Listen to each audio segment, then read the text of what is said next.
Welcome to our YouTube infoshahin চ্যানেলে। আজকে আপনাদেরকে দেখাবো কীভাবে একটি ভিডিওকে রিনেম করবেন। রিনেম করার জন্য দেখুন, আমি এক্স রেকর্ডার, এটাও একটা এক্স রেকর্ডার। তো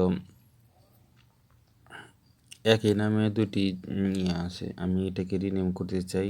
এটি একটি আলাদা নাম যদি দিতে চান, তবে এখানে প্রথম একটি লং প্রেস করবেন। যে ভিডিওটা বা যে পিকচারটা এবং যে ফাইলটি আপনি রিনেম করতে চাচ্ছেন, সে ফাইলটাকে প্রথম সিলেক্ট করবেন। প্রথম সিলেক্ট করার পর এখানে একটু লং প্রেস করে ধরে রাখবেন, কিছুক্ষণ ধরে রাখবেন। দেখুন, এখানে অল অপশন আছে, সিলেক্ট অপশন, স্টার। এখানে দেখুন 3টি ডট আছে, এখানে একটি ক্লিক করবেন। তো এখানে একটি ক্লিক করতেছি। 3টি ডট ক্লিক করার পর এখানে দেখতে পাচ্ছেন ওপেন উইথ। আপনি যে কোনো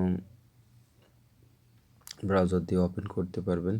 এবং মাঝখানে দেখতে পাচ্ছেন রিনেম, এখানে একটি ক্লিক করবেন।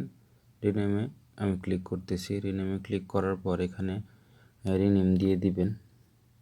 আপনি যেটা ভালো লাগে সেটা, বা ওটার নাম যেটা, যেই বিষয়ে আপনি লিখতে চাচ্ছেন সেই বিষয়ে লিখে দিবেন। এই যে দেখুন, আমি যেহেতু এটি একটি স্যামসাং সেটিং সিম অপশন নামে আমি এটি সিলেক্ট করলাম। এখানে ক্যান্সেল এবং রিনেম দেখতে পাচ্ছেন। রিনেমে ক্লিক করলে এটি রিনেম হয়ে যাবে। এখানে দেখুন, প্রথম কিন্তু এটি নিচে ছিল এবং এটি উপরে চলে গেছে, এবং এখন এটি একটি রিনেম হয়ে গেছে। স্যামসাং সেটিং সিম নামক একটি নতুন রিনেম হয়ে গেছে। এরকম আরও ভালো ভিডিও দেখতে আমাদের চ্যানেলটি সাবস্ক্রাইব করে আমাদের সাথেই থাকুন। ইনফোশাহিন চ্যানেলের সাথে থাকার জন্য আপনাকে অসংখ্য ধন্যবাদ।